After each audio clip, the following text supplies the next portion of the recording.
Hello and welcome back to Behind the Design. My name is Joshua Gillow with Master Plan Outdoor Living. Today we're going to talk about something that's very important when planning an outdoor living space.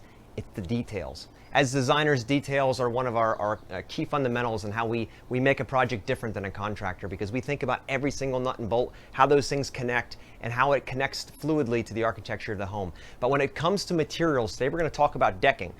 Because decking has certain limitations. Composite decking only comes in certain lengths, right?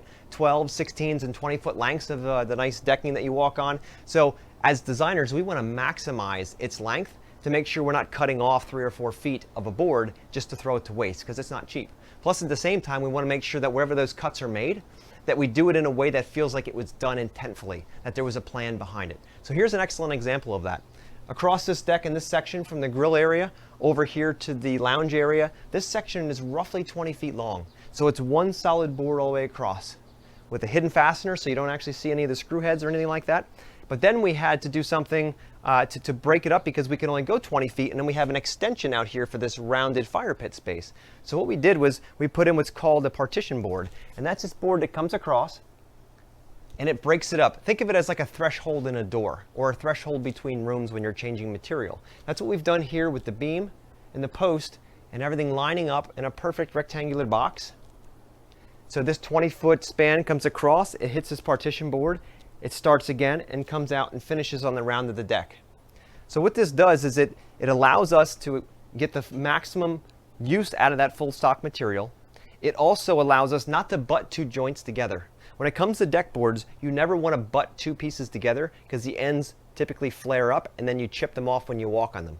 So it's really important to be able to have this transition, or this nice partition board, so that we can raise it up slightly so it's a smooth transition here, if not even slightly higher, so that if this does ever try to punk up, you'll walk across and you won't skin the top of the board off. So again, it's a small detail, but it means all the difference in the longevity of your deck, and to maximize the material you have and that you're using, so you're not spending a ton of money on stuff that's going in the garbage or into the dumpster.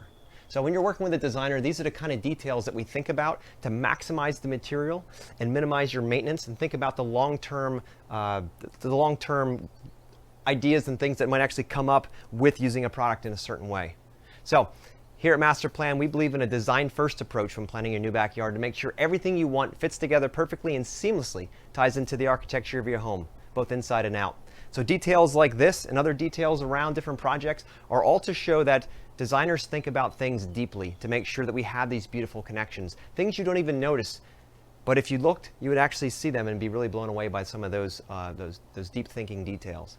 So if you're thinking of an outdoor space and you love detail, so do we. Reach out to us. We thrive in a detailed environment. We'd love to come up with a plan for you, or help you on your journey to figure out the best solution for your backyard.